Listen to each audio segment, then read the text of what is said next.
Hey everyone, welcome back to the channel where we dive deep into the biggest global stories shaking up the world right now. And boy, do we have a doozy today, because once again, it's Donald Trump stealing the headlines with his bold moves on the international stage. You know, as the American president, he's never been one to shy away from controversy, and this time he's calling out not allies to really crank up the pressure on Moscow over the ongoing Russia-Ukraine war, suggesting some sweeping measures that could reshape global trade and alliances in ways we haven't seen before.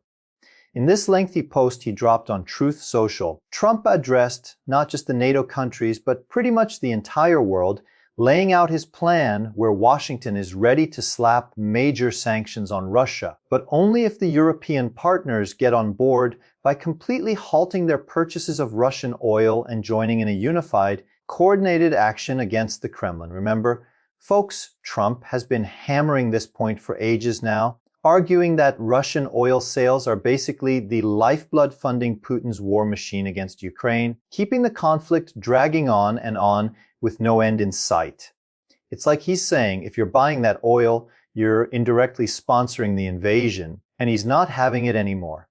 Now, to break this down further, we've got insights from experts like Akanga joining us to unpack what this means, because every single day, Trump is making it crystal clear, if you buy Russian oil, you're going to have to pay a steep price, and he's doubling down on that pressure like never before. Absolutely, and this escalation is all about ramping up the heat on Russia. Because let's not forget, Trump has been pushing all the G7 nations, especially to put a full stop on any kind of Russian oil purchases. And in this Truth Social post, you can sense he's really losing patience with the holdouts. He's stated outright that he'll implement these major sanctions on Russia, but only when every NATO country is fully committed to the same level of sanctions and completely seizes those oil buys from Moscow. So he's basically throwing down the gauntlet, saying, I'm ready to go whenever you are, but the big question hanging in the air is when exactly that will happen as his frustration boils over. Most NATO members, including heavyweights like Turkey and various EU nations, have kept right on purchasing Russian oil and gas, defying the calls for unity. In fact, just this year, we've seen situations where Ukraine itself was still getting paid by Russia for using gas pipelines running through their territory, which is ironic given the war raging on.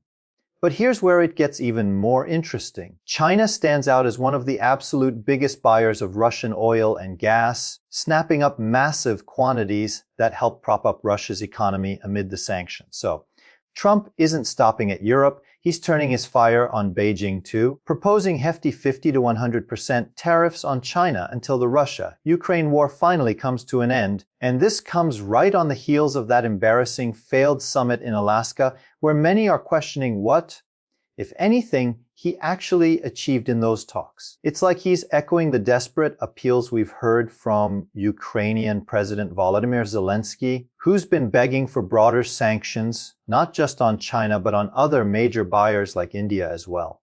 But surprisingly, and this is a bit of a pleasant twist, Trump didn't even mention India in this entire post, which could be a subtle signal that the US and India are deep in negotiations behind the scenes, potentially heading towards some positive outcome since he's zeroed in only on Russia and China this time around. That said, China might be breathing a temporary sigh of relief, but we'll have to wait and see what hits them by the end of November as the pressure cooker keeps building. Now, let's think about whether the recent SCO summit played into this, where we saw Russia, China, and India all cozying up together, showing off that camaraderie that might have really gotten under Trump's skin.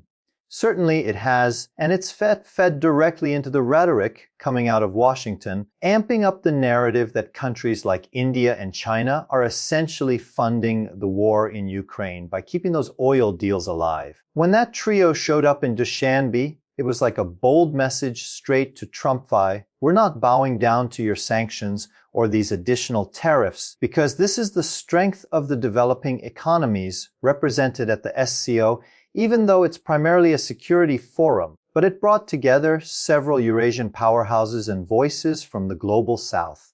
And just in the week that's passed, we've also had that virtual summit hosted by Brazil for the BRIS group, showing a real rallying of these global South economies, proving they're more than capable of standing up to the West without flinching. The West knows full well they can't afford to cut off business with these developing giants.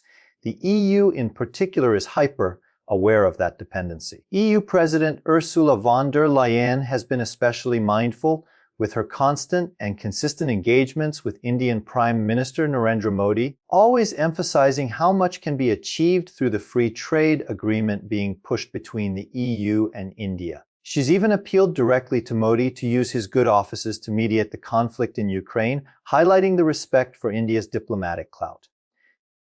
So, at the moment, Trump's attacks seem to stem from a place of deep frustration. Not only is he running out of time to deliver on his promises, but his self-proclaimed label as a messiah for peace, the guy who deserves a Nobel Peace Prize, is under serious scrutiny now that he hasn't notched any real wins with Russian President Vladimir Putin.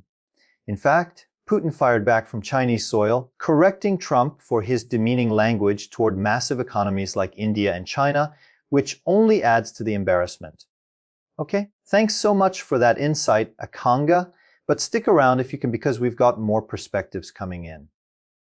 Now, Ravindra Saja is joining us on the line. Thanks for speaking with us today. What do you make of this arm twisting from the American president, essentially saying if you buy Russian oil, you'll face huge tariffs?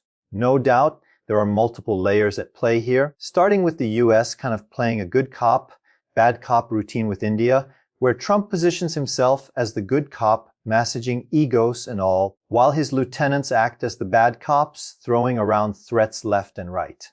Secondly, we can expect the tempo to build with a crescendo of pressure from the EU and the G7 to impose tariffs on any country still importing oil from Russia. In fact, just today, I believe they've called for a G7 meeting, something involving Scott or similar, to hash out exactly this issue.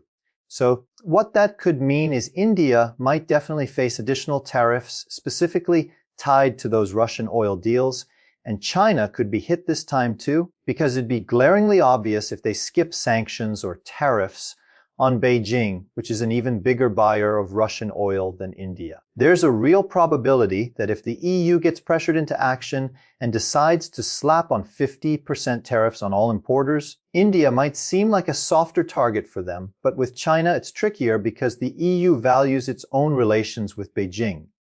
Plus, there's that G7 virtual meeting of finance ministers focused squarely on this, so overall, I think the tariff issue related to Russian oil is about to heat up big time, and that's separate from the ongoing trade deal discussions between the US and India, which involve those 25% tariffs already in place. It seems like the US has decided to decouple the general trade matters from the specific Russian oil concerns, treating them as distinct battles. All right, hold on there because I'm bringing in former diplomat Mr. KB Fabian as well. Thank you so much for joining us. Regarding that recent SCO summit and the visible camaraderie between Russia, China, and India, would you say that's unnerved Donald Trump, especially considering the duplicity where the US objects to anyone buying Russian oil, yet America itself is one of the biggest purchasers of Russian energy like gas? Well, to understand this, we need to grasp a couple key points. Even when Trump was saying nice things about Prime Minister Modi just the other day, I advised taking it with a pinch of salt because his words often come with caveats. Second, Trump is talking about secondary sanctions, but he's not using the term quite right. True secondary sanctions would mean if the US sanctions Iranian oil, for example, and an Indian company buys it anyway, that company gets sanctioned, bearing it from US business and effectively from deals with places like Italy too, since no one wants to touch a US sanctioned entity. But here, Trump isn't targeting the oil importing companies directly. Instead, he's punishing exporters of unrelated goods like seafood, textiles, and gem jewelry from those countries. So, there's a certain misuse of terms on his part, but setting that aside, we're hearing he's pushing this to the G7. Though I don't expect them to bite. I can't see the UK, France, Canada, or even Germany agreeing to it. It's mostly the NATO Secretary General who's been vocal about tariffs on India, but I doubt he has solid political backing.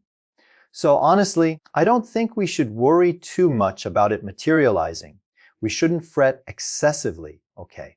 Now, where do you think this heads from here? You can't really twist a powerhouse like China, and Russia is bound to call the bluff, giving a thumbs down to America. What do you foresee happening next? In the big picture, I believe America will get even more aggressive, notwithstanding any setbacks, because Trump and his administration will persist in their assertive worldview, trying to figure out ways to contain things, whether through one approach or another. If one reason fails, they'll pivot to something else, like concerns over BRICS and de-dollarization talks. Fundamentally, America is aiming to contain China's rise on one hand, but more than that, they're seeking to re-establish global hegemony and dominance for the next century or so, as Trump sees it best for the US.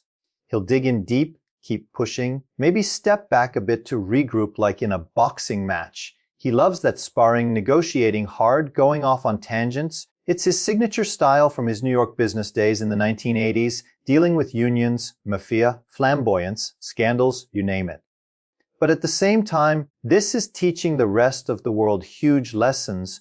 Realignments are happening everywhere. I was at the SCO summit the day after the Prime Minister and Xi Jinping's meeting, at a think tank conclave reviewing the outcomes for the Global South, and the unsaid elephant in the room was the United States, with everyone beefing up their own relations, synergies, cultural exchanges, and more. So that will grow, and it'll require a nuanced foreign policy from us, especially with Russia and China. Not blindly, but inch by inch, probing if China is truly willing to mellow. One reason for their slight warming could be the SCO summit itself, with Xi as host wanting success, but let's see if that mellowing holds, leading to real discussions and de-escalation. But Mr. Fabian, where does this leave India? With the pressure mounting, including that additional 25% tariff already imposed because of our Russian oil buys, and India always clear that we'll do what's best for our country. What's your take on India's position, especially since Trump seems to be mellowing a bit toward us lately, if you can hear me, Mr. Fabian? Okay, shifting back to Mr. Saja, the same question. As far as Russian oil goes, India has been firm that we'll prioritize our national interests. They've already hit us with 25% tariffs. So what do you foresee as the next scenario, particularly with Trump appearing to soften his stance vis India? Well, it's complex, but India remains in a strong position to navigate this, balancing energy needs with diplomatic maneuvering, potentially leveraging the apparent thaw in Trump's tone to negotiate better terms, while continuing to secure affordable oil supplies that keep our economy humming without bowing to external pressures entirely. As the situation evolves, we'll likely see more back and forth, but India's strategic autonomy will be key in weathering whatever tariffs or sanctions come next, ensuring we emerge stronger in this multipolar world.